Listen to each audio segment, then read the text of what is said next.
Were you involved in a car accident or other personal injury? Check out this short teen video with my 19 tips to increase your personal injury settlement.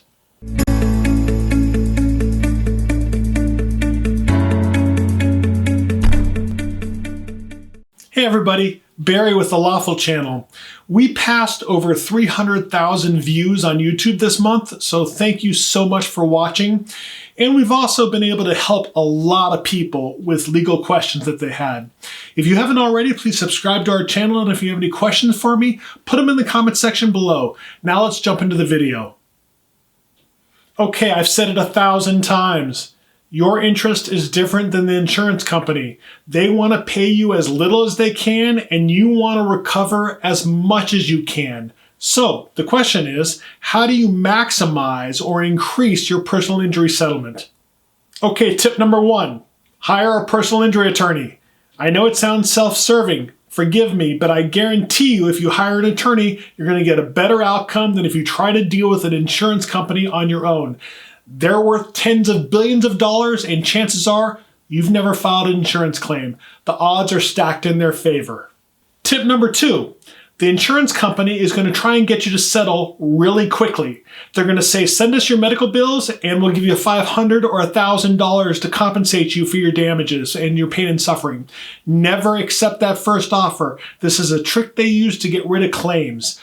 Always talk to an attorney if you can, and if not, just make sure you reject that first offer. Tip number 3, file an insurance claim immediately with both insurance companies. Yes, the insurance company for the car that hit you and your own insurance company. I've talked about it many times on this channel. I'm not going to go into it in detail here, but you will be better served if you file a claim with your own insurance company than if you do not. Tip number 4, get medical treatment right away. I don't care if it's your primary care physician or if you go to an emergency room. It's critical that you get medical attention right away. If you delay in getting medical attention, it just gives the insurance company ammunition to try and diminish your claim. Okay, tip number 5, do not stop seeing your doctor. Do not stop seeing your physical therapist until they discharge you. And don't allow a gap in treatment to occur, meaning you start treating and then you stop for 6 months and then you start again. These are more tools that the insurance company is going to use to deny or diminish your claim. Okay, tip number 6, tell all your medical providers about all the pain you're going through and all your injuries. So for example, if you go to the emergency room and you don't tell the ER doc about the pain you're having in your right leg, when you try to recover for it in 6 months, the insurance company is going to deny that claim. I say it all the time. If it's not in the medical records, it doesn't exist. Okay, tip number 7, be prepared for the insurance company to try and limit your recovery based on pre-existing conditions. Most of us have something, back pain, a disc problem, leg pain, whatever it is from our past. Your insurance company is going to have access to every claim you've ever filed. There's no hiding anything from an insurance company. And if your claim is big enough, they're going to seek your past medical records too. So have a plan for how you deal with pre-existing conditions. Tip number 8, as a follow-up to that point, you can argue that your pre-existing condition was aggravated or exacerbated as a result of the injuries you suffered in the accident. However, that's a tough argument to make.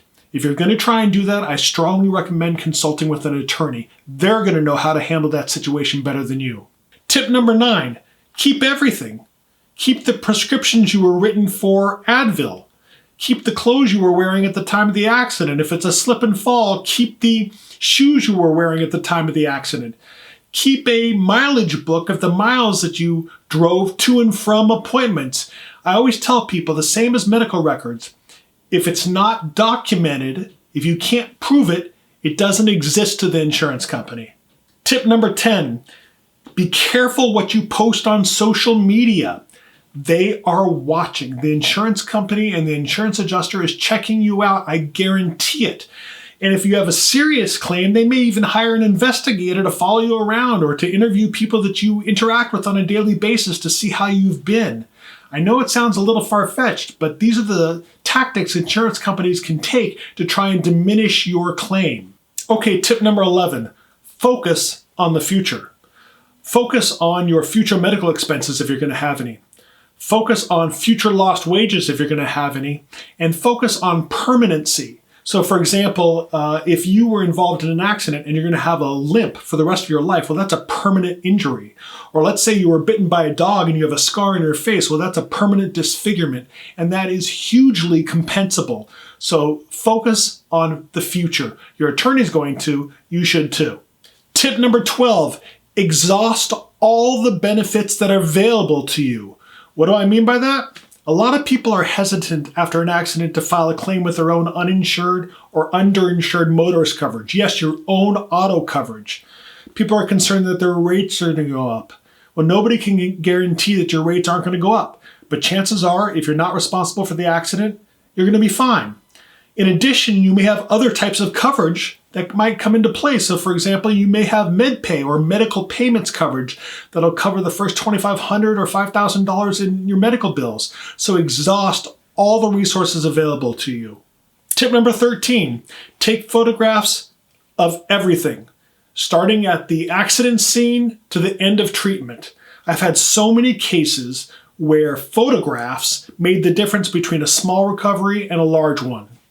Tip number 14, a follow-up to the photographs comment I just made. There's a concept you may not be familiar with, and that is called severity of impact. And it's something that insurance companies and personal injury attorneys look at. So for example, an insurance company is going to argue that in a minor car accident, there's no way there could be severe personal injuries. Well, that's totally false, and medically it's been proven to be totally false. But the severity of impact is really important. It is an issue that's going to come up. So if you can, make sure you take good photographs of your vehicle to show how severe the impact was. Tip 15, create a journal to document what you're going through. Could just be a piece of paper or a little book. Document the pain that you're suffering. Is it a 7 on a scale of 1 to 10? Document if you couldn't sleep last night because of the pain, that you can't have sex with your significant other. Everything that you're going through, it's going to be really helpful if you document it, because chances are your case is not going to be resolved for 6 or 9 or 12 or even 24 months. Well, in 24 months, when you go to trial or you have your deposition, you're not going to remember any of this stuff.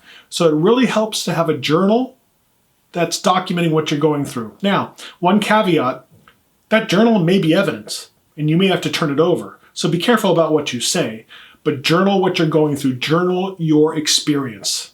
Tip number 16, document everything you do with the insurance company.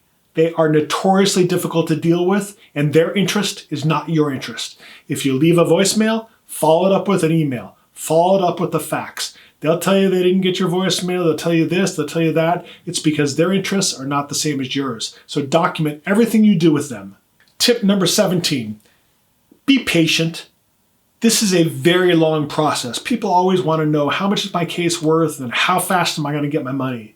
This is a very long process, especially this last year with COVID.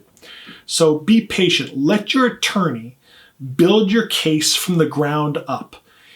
If you try to settle too quickly, you're going to reduce the amount of compensation that you deserve.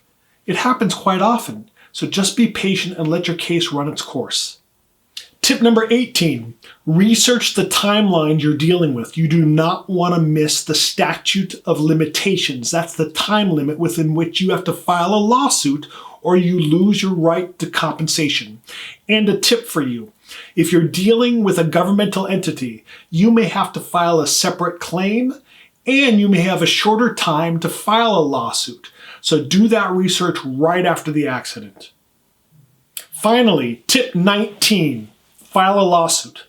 I get people who contact me all the time. The insurance company is dragging their feet on my property damage, or they're not paying me enough. You really have no leverage in this situation. The insurance has all the money. The insurance has the compensation that you want. If you want to use the only piece of leverage you have, file a lawsuit, either through an attorney or do it on your own.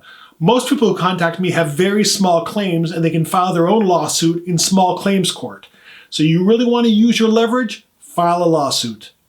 Listen, if you do get in an accident, I created an accident scene checklist, and I put the link to it in the description for this video. Click on it and download it and put it in your glove box. God forbid you'll never need it, but if you do, you'll have all the information you need for what you should do at the accident scene right after the accident.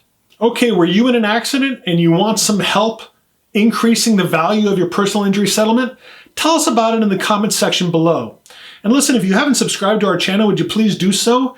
And if you need a referral to an attorney anywhere in the country, please reach out to me. I have a huge network of attorneys that I work with, and I'm happy to make an introduction.